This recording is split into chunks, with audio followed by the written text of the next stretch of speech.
ប្រកឹងប្រលឹមស្រាងស្រាងងើបលប់លៀងរៀបចំខ្លួនលីហើយម៉ែអើស្ងួនផ្ញើខ្លួនលើឡានឈ្នួល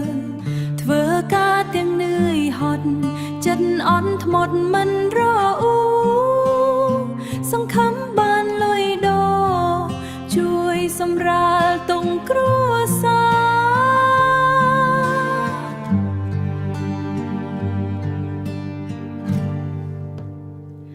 ឡានបើកលឿនស្លេវស្រាប់តែលឺសក្រាំងវាសនាបោកបាំងឲ្យជួបគ្រូមរណាមហូបកញ្ចប់ដាច់រហែឈាមស្រង់ជោគពេញកាយាក្តីស្រមៃកន្លងមកត្រូវរលាយត្រឹមមួយភ្នែក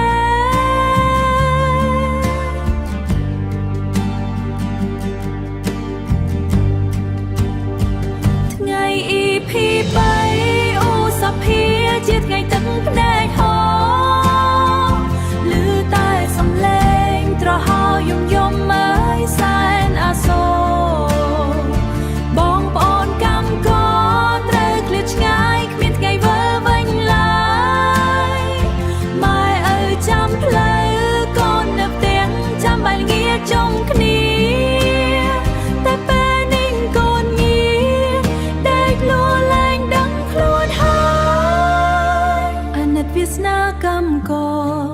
ផ្ញើជីវិតលើដងផ្លូវធ្វើការដើម្បីរួងនៅតែត្រូវបញ្ចប់សង្ខារសូមវិញ្ញាណខណ្ឌបងប្អូនបានទៅកាន់សោតិភពលាចាត់ទុកទាំងឡាយសរុបសម្រាប់ចនាអ្នកត